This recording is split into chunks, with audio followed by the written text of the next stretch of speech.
Hey everyone, Cooper here, host of the fine podcast you're listening to. I just want to let you know that the episode you clicked on has a format that is very heavily inspired by a podcast called The Bookening. To be clear, our thoughts and opinions in this episode are our own, but the format is very similar to this podcast. I just wanted to give you a heads up and give credit where it is due. With that out of the way, enjoy the show. Coming up next, book and it reads, The Hammer of God.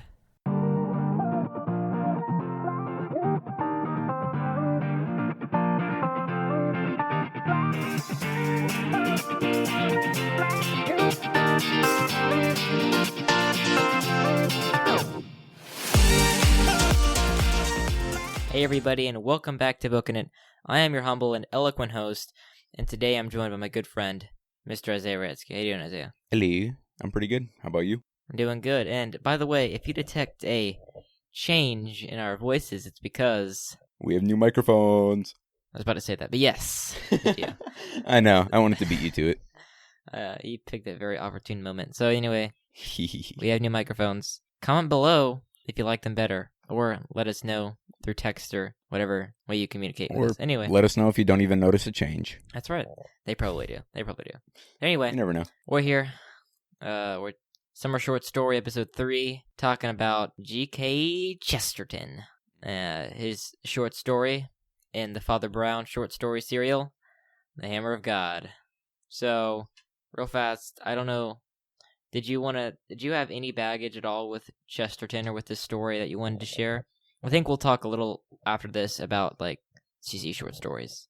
Yeah, I don't really have anything besides that I had to read it for school 2 years ago. Yeah. So you didn't know who G.K. Chesterton was before this? Not a clue. Okay. Yeah. Still don't really know who he is that much either. Oh, okay. Yeah. Really, I think people really remember him nowadays as, C.S. Lewis liked him.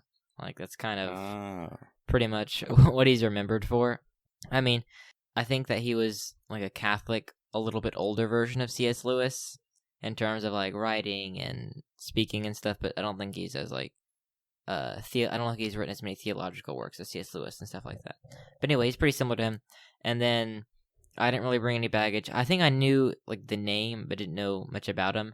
And then after I read this story, I was like, oh, this is G.K. Chesterton, the guy who C.S. Lewis liked. Kind of something like that. Okay. Anyway, like as I said, I think everybody knows this by now, but we had to read a lot of short stories. What was that, 2 years ago? For our... Well, like a year and a half ago, but yeah. Yeah, it's fair enough. But I think this is my favorite short stories that we did for that year. Yeah, this is definitely up there, yeah. I like that one, and then Telltale Heart. Yeah, that one. That one's fun. Unfortunately, we did have to scratch that one, but maybe that'd be fun to talk about, like, behind the paywall, if you know what I mean. Mm-hmm. I think we have the link to do that. That'd be fun. Yeah. Also, I want to say one more thing before we get into, like, meaty discussion. So we're planning on having, like, a 50th episode celebration. It's going to be really fun. It's going to be, like, an hour long. We're going to have a bunch of fun stuff going on. We're not going to talk about a book. We're just going to talk about the podcast and some fun stuff like that. And then also, basically, we want you guys to submit questions. So if you're a patron, let's go ahead and, message us on Patreon. But if you're not a patron, what you can do is you can either comment on one of our YouTube videos that we do every now and then, that we try to do, or you can email us, and I'll leave our email. I'll leave that in the description, and you can email us questions. We really love to hear your questions just about the podcast, even about us if you want. We're really open. So it really could be anything about us or anything off of what we do or anything like that. Yeah, I'm really excited for this thing. It's going to be really awesome and really fun. Oh, yeah. It's going to be called, what did I say? Oh, yes, the Half Centennial Celebration. Yes. That's a pretty sweet name. It's pretty sweet. You'll probably hear on the podcast what I proposed that the podcast be called. And let me say, it's not one of my better names, but the Half Centennial Celebration it's a good name. Oh, yeah. Anyway, so let's go ahead and talk about short story. The short story. Anyway, but first off, what'd you think? I thought this is really good short story. It's written well. It makes it where you kind of want to know more. Like, you don't really know exactly what happened. You're figuring it out with the characters. That's a good point. Like, a lot of mystery novels seems like it's just a big exposition dump at the end. Mhm. then you kind of have to like piece together the clues. But this one, you're like learning with the characters, kind of Yeah. about this. That's kind of fun. So you said Yeah. that you really liked the writing styles. Is there anything particular that you liked, or you just could appreciate well, that it was well written? Well, I guess, first off, I appreciate that it was well written, but also like it's not really in the style, but like it sort of is, but like with the part where you want to know more and you're learning with the character, like you want to know more Right. what happened to it, Yeah. stuff like that, and you have no clue what's happening. Like I said before, you don't Mhm. really know anything unless the characters learn it. And it's a really good way he kind of like gets around having what's his name? Oh yeah, Wilfred. Like he kind of skips an hour and then Wilfred comes out and he doesn't really give you anything that happens in between those. But it's a smooth transition. It's very smooth. Mm-hmm. Also, I'd like to say like not very many people who like write very well. Like a lot of the classics, they're written very well. Like we did To Kill a Mockingbird. It was an extremely well written book. Mm-hmm. Gonna be honest, it's not really a page turner, if you would call it that, right? That is true. But what I would say is this book is really well written, but it's also a page turner, and it's not just because it's a mystery novel; it's because it's like a good mystery as well, or a short story. Yeah. It said novel, but you know what I meant. Yeah, it's really good. I really the first time that I read this short story, what stood out to me was the description of the characters, and here I'm gonna read. They're a little bit lengthy. They are for a short story, which is kind of weird. But real fast, I want to read this funny line. So I think that Chesterton is really witty, kind of like Tolkien, and so I want to read this quote. Colonel the Honorable Norman Bohun, his elder brother, was by no means devout, and was sitting in evening dress on the bench outside the Blue Boar, which is the inn, drinking what the philosophic observer was free to regard either as his last glass on Tuesday or his first on Wednesday.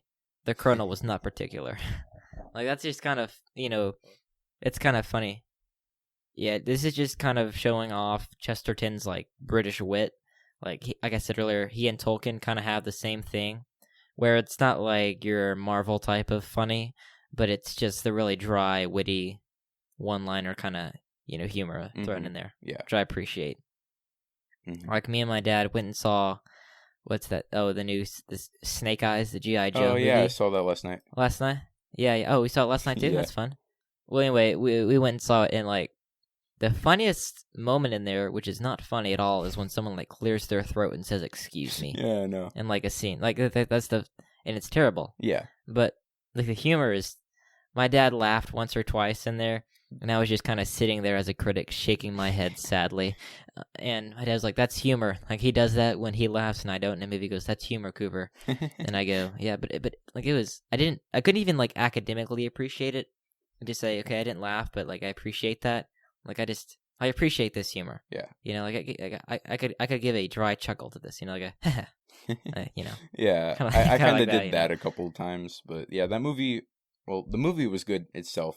It was definitely the best out of the G.I. Joe ones in character development, obviously. I mean, it's about a character. Well, all that's the way. not saying that's not saying a lot. That is true, but I like that one a lot. It was kind of bad in the humor sense. Yeah, for sure. That's another discussion. Maybe we'll talk about it when we do. Yeah, maybe later on. We'll talk. Yeah, exactly. Anyway, back to Chesterton. Yeah, that guy. Yeah. Anyway, let me read the description now that I liked. Here it is. Okay. This is talking about the guy who gets killed, basically. His name's Wilfred. Oh, we should probably explain what this story is. Oh, yeah. We'll do that. We'll do it after I read this. Yeah. We'll do it after I read this. Okay. He was a tall, fine animal, elderly, but with hair still startlingly yellow. He would have looked merely blond and leonine, but his blue eyes were sunk so deep into his face that they looked black. They were a little too close together. He had a very long yellow mustache, on each side of them a fold or furrow from nostril to jaw, so that a sneer seemed cut into his face. Over his evening clothes he wore a curious pale yellow coat that looked more like a very light dressing gown than an overcoat, and on the back of his head was stuck an extraordinary broad-brimmed hat of a bright green color. Evidently some oriental curiosity caught up at random. He was proud of appearing in such incongruous attires, proud of the fact that he always made them look congruous. That's kind of funny, too. His brother, the curate, also had the yellow hair and the elegance, but he was buttoned up to the chin in black, and his face was clean-shaven, cultivated, and a little nervous. He seemed to live for nothing but his religion, but there were some who said, notably the blacksmith, who was a Presbyterian, that it was the love of Gothic architecture rather than of God, and that his haunting of the church like a ghost was only another and purer turn of the almost morbid thirst for beauty, which sent his brother raging after women and wine. This charge was doubtful, while the man's practical piety was, I've always struggled with this word, indubitable. I don't know why anybody would ever use that word, but anyway.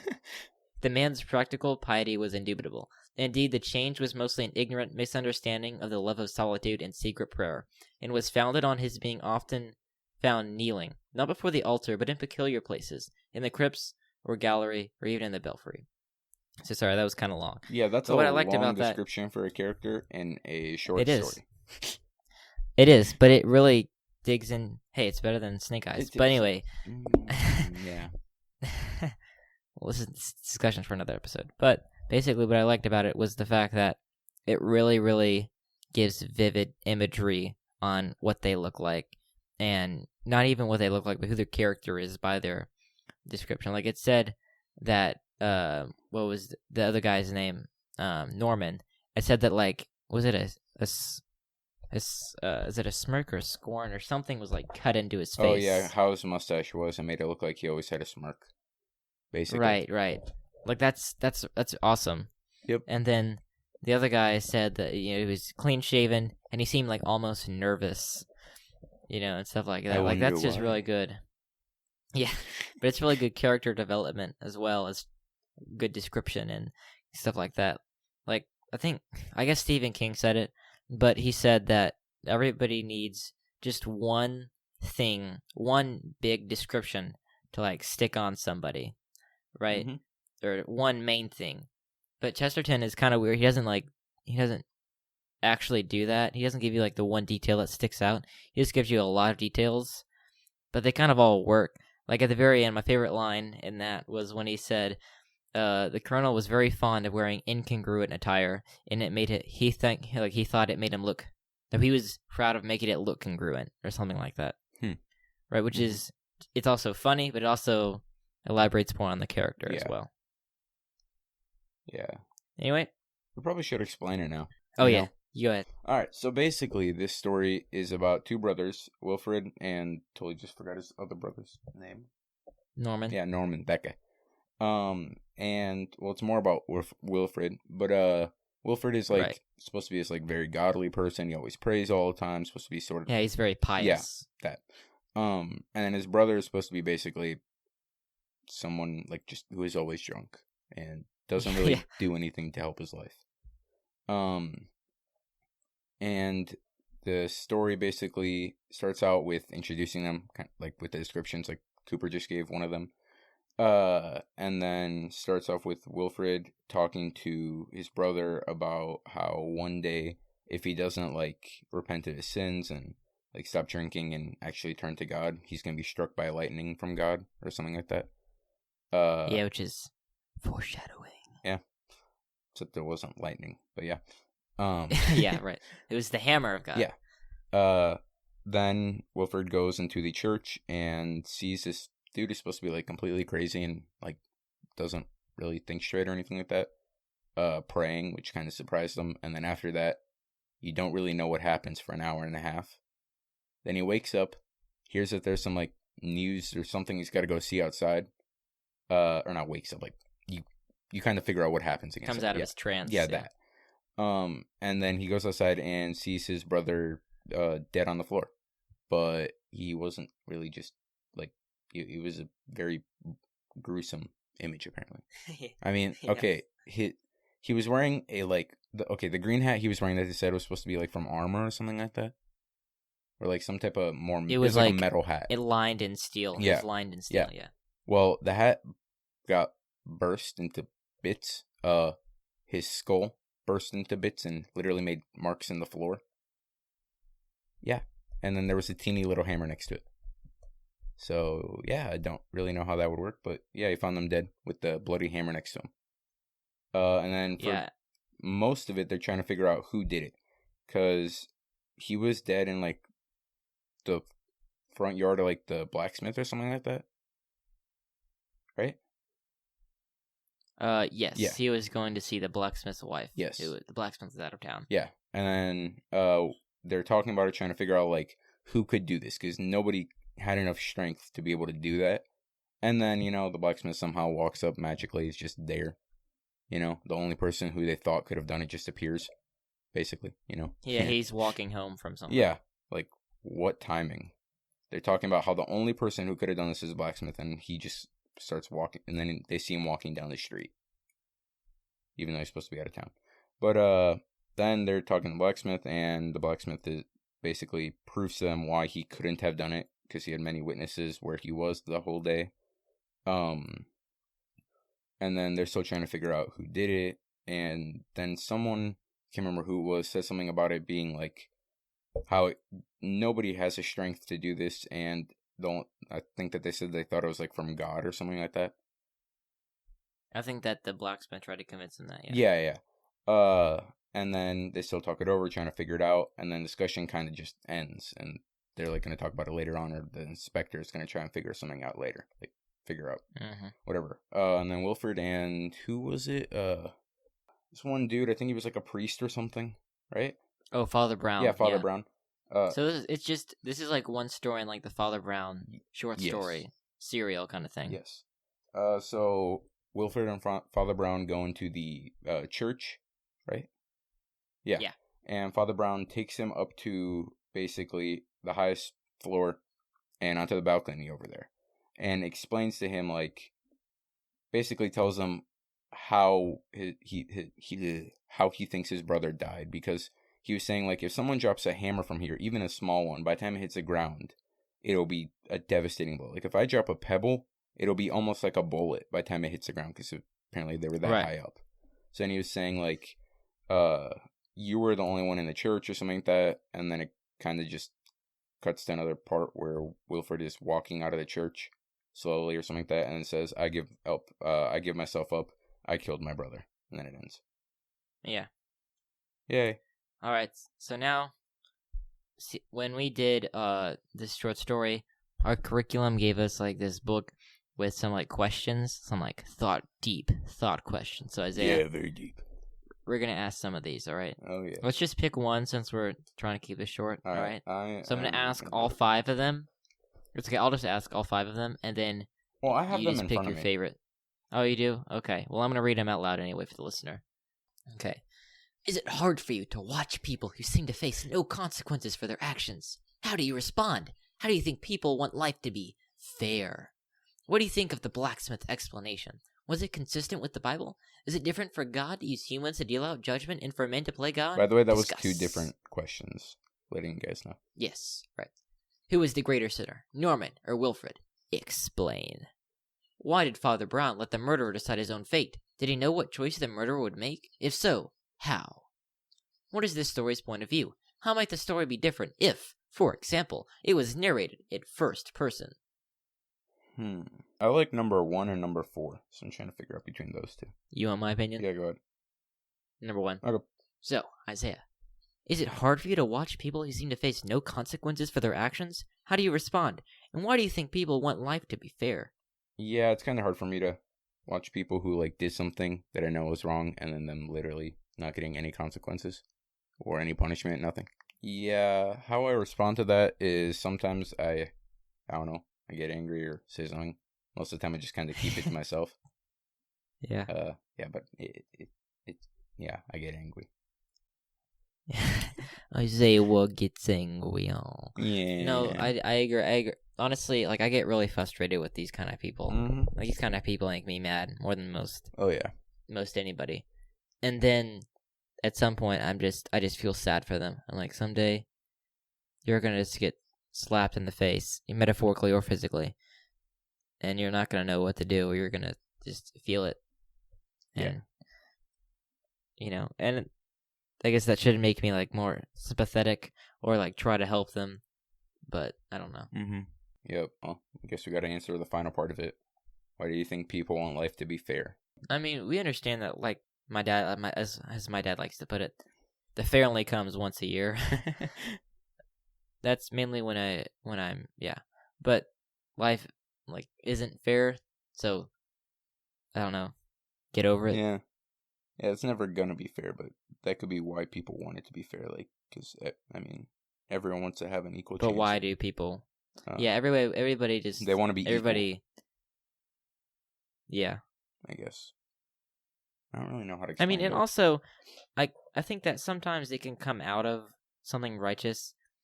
Like, you want to have justice or something like that, but it leads too far. Yeah. And you're trying to make things too fair or something like that. I don't know. These thought questions are harder than I thought they would be. Huh. I gotta laugh. That's good. All right. Any final thoughts on the Hammer of God? I don't think so. Let's do some donor shoutouts. Yeah. Alrighty. I say the patron, and you say a different blacksmith tool. All right. I don't know that many blacksmith tools. Sure you do. Sure. Be creative. All right. Nana. All right. Simple one. Hammer. Yes, sir. Van Pappy and Wayla. Let's go with the Forge or whatever it's called. Yeah. Preach, preacher. All right. Mike and Sylvia, your grandparents. Trying to remember what the other ones are. Anvil. Ah. Oh, that's a good one. Your parents, Mike and Laura. Bro, I'm running out of stuff. Shear. Your Uncle Stebby. What are other tools? Cooper. Hang on. Let me get one. Like the giant tongs that he uses. Remember? Yeah, I'm trying to remember what they're called. Are they actually just called giant tongs? For the sake of this podcast, they are. Say it. Okay. Giant tongs. We should totally leave all of that in. That's fun. Your aunt and uncle, Ginny and Sam. What is that thing called? What is it? The thingamabob? The thingamabob? I think it starts with a C. Okay. Why don't you just start listing, like, I don't know, an apron? Chisel. Ah. Oh, yes. Chisel. That's a good one. That's a really good one. Your cousin Moses. Bro, there's too many Patreons. Yeah, there are. That's a good thing, though, right? Yeah, right. It's easier when we have more people on. Gloves. I don't know. I mean, they have to kind of use those fireproof gloves. Gloves, yeah. Your cousin Zara. Bro. I can think of one more item. Cole. Cole? I don't know. Sure. We're going with that. Chris Agadon. That's like what's saying that his other last item? name. His apron. Oh.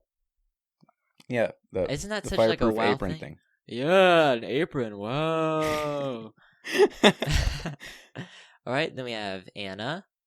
Sorry, Patreons. Iron. Nice. Wait. And yeah. Okay. last but not least, actually, have you seen this new patron yet, Emily? Yeah, I've seen it. Oh yeah. I haven't Okay. done a shout out for it or anything. Oh well, say congrats congrats for Thanks. supporting the best podcast. Yeah. Or you could just say thanks. No, it's congrats because you can sleep Right. at night now knowing that you're supporting us. No, I'm kidding. Right. We really appreciate it. Thanks for supporting the podcast. Dang it, I need one other thing. Mm-hmm. Yeah, you do. Hang on. I'm going to type this in. Figuring it out. Hang on, I want to see. I'll type this in blacksmith tools. Actually, here's going. A flatter. There. Say it. Wait, what's the first one? A flatter. It's like I guess Flatter? sounds like a kind of hammer that you kind of flatten Okay. things with. A flatter? No clue what a flatter is, but yeah. Yep. Just kind of know We the hope name. you That's feel loved, patrons. But where can one We feel really worked hard such on this. love, Isaiah? Where can one become a patron of such a great podcast? Well, you go to patreon.com/bookinit and donate to get the shout out, you have to donate to any tier that's $5 and above. That's correct. We have all sorts of fun content. We have a really fun episode about me, Tanner, and Isaiah just talking about what we read recently. If you want to get like bonus episodes and all that, donate $10 more. We have really fun stuff. Anyway. Yeah. We'll see you next week. Hang on. What are we talking about next week? I don't know. Oh, yeah. The Nightingale and the Rose. That'll be fun. Oh. Anyway, we'll be back next week with that. Make sure to submit your questions. We'll leave the email down below. Rate and review us, please. And until next time. Keep on booking it. Yes, sir.